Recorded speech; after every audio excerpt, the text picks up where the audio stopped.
начала заниматься вокалом, потому что где-то в 3 года я включала телевизор и танцевала, как бы пела под песенки.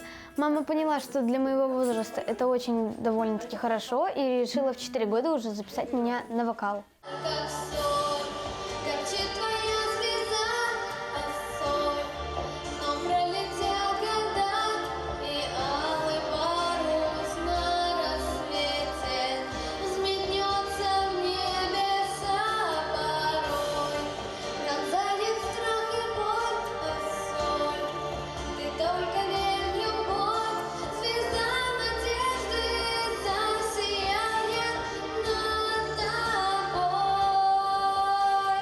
Эта песня взяла меня за душу, просто я послушала эту песню и сразу же начала ее петь просто.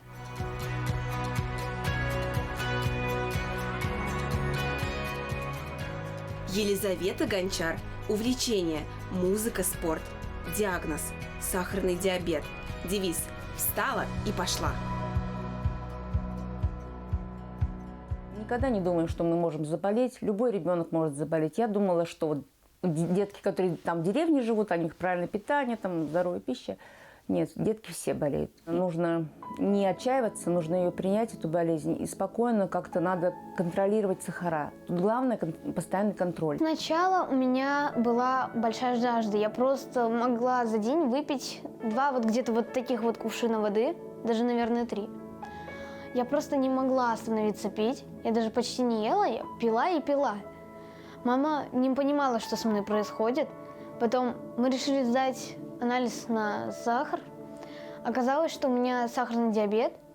Сразу ребенка под капельницей, укол в живот. Для меня шок, для нее шок это такой был. Мы не могли понять ничего вообще, что это происходит. Потом, конечно, не могла я смириться долго с этим. Я говорю, ну как это, мой ребенок заболел?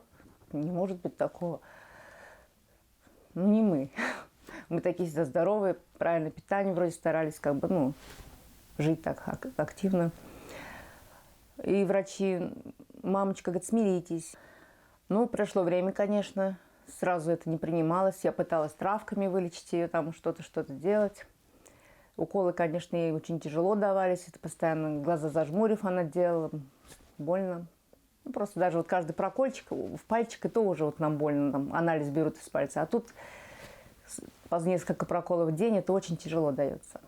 Когда ко мне применяют термины с ограниченными возможностями здоровья, мне как-то становится немножко не по себе и даже неприятно.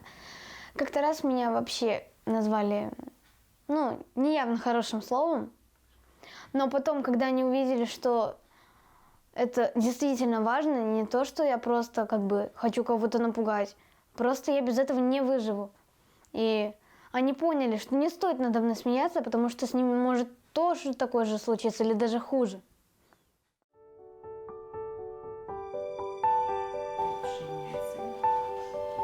Свои лучи по необъятным полям падает, извилистая,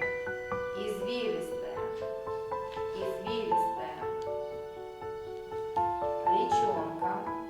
Лиза пришла в 1 класс здоровым, веселым ребенком. Была очень эмоциональная, старалась участвовать во всех конкурсах, во всех олимпиадах, которые были ну, вот в тот год у нас как бы в классе. И не было ни одного концерта, чтобы не проходил без Лизы. Даже после того, как вот получается, что Лиза заболела, конечно, это был гром среди ясного неба, когда мама сообщила. Не могла в это даже поверить, что такое могло произойти. Но все равно даже с этой болезнью Лиза не отступала ни на шаг. Она постоянно удивляла всех в классе своей энергией, своим энтузиазмом, стремлением жить и общаться с детьми. Другой берег реки покрыт камышом. Свои лучи по необъятным полям, по необъятным полям.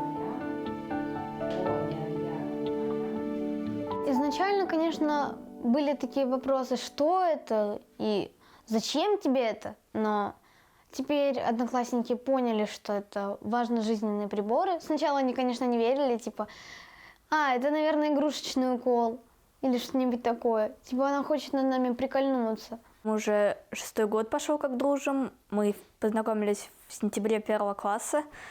Помню, даже к Лизе в больницу ездила. Она гуляла. Когда я к ней приехала, она уже так бодрячком ходила. Все хорошо было, поддерживала, говорила, все будет хорошо.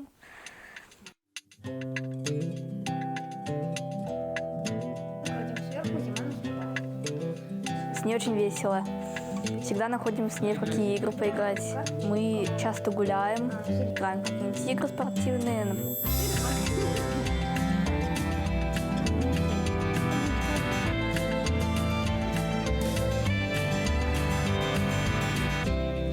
Так, это будет разведчик.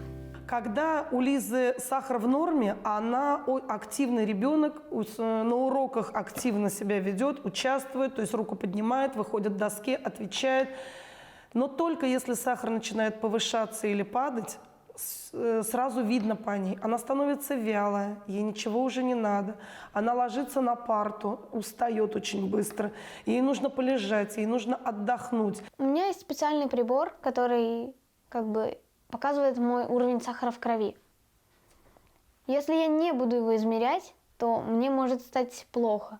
Мы хоть и любим сладкое с Лизой, но она привыкла уже, что ей нельзя сладкое. Вот. Но я стараюсь все равно как можно реже при ней есть сладкое, чтобы было более справедливо. Вот. Но а так мы все равно иногда едим. Вот.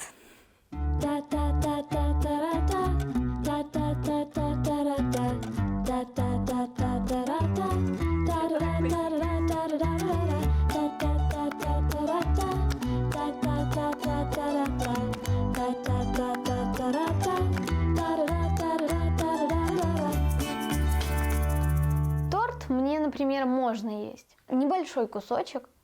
И если, например, на день рождения купили пиццу, торт, то я лучше съем салатик и торт или салатик-пиццу, что-нибудь такое. Нельзя совмещать углеводные продукты вместе. То есть, когда, например, торт и пицца, то я могу не выжить. Кто только заболел, вот у них очень, в голове действительно там происходит такой какой-то вот каламбур, ничего не понимаешь, что делать, куда вообще бежать, и как с этим жить. Но это ничего не потеряно. Новый этап жизни, и его надо пройти, потому что если мама отчается, ребенку каково? Тут нужно принять, настроить ребенка на новую жизнь.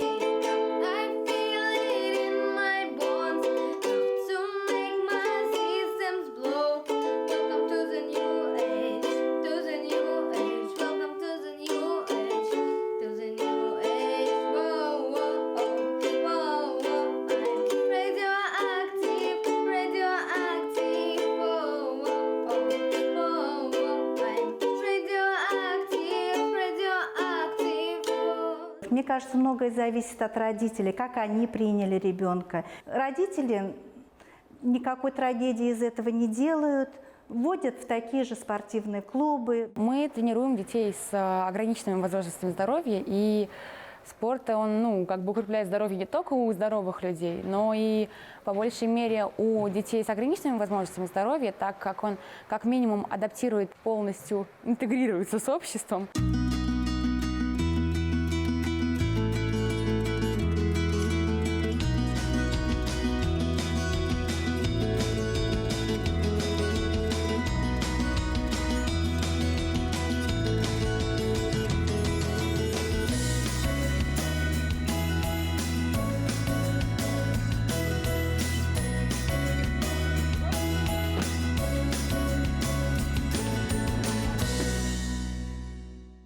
Лиза сильный характер, она такая вот целеустремленная.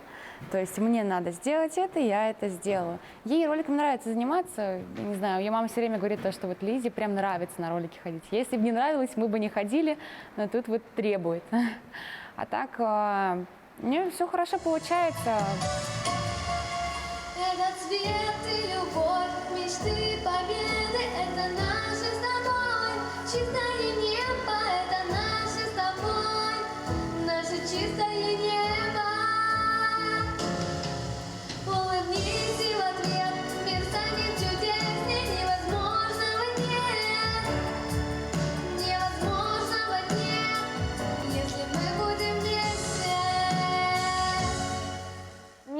какого-то особого желания стать какой-нибудь мегазвездой. Просто мне это нравится. Это мое. На сцене я себя чувствую уже довольно комфортно за все года. А сцена уже для меня это как привычное место. Я уже без страха выхожу. В конкурсах она участвует с большим удовольствием. Мы готовимся на занятиях к конкурсу, концертам. Все проговариваем на уроке. Стараемся на занятиях представлять, что мы не в классе поем, а что мы на большой сцене. Что в зале сидит зритель. И исполнение ее песни должно быть не просто там, слова ради слов или музыка ради музыки, а она должна исполнять песню так, как будто бы каждого зрителя она держит за руку и глаза в глаза, вот, душа в душу, можно сказать, передает эту песню, чтобы она ее прожила.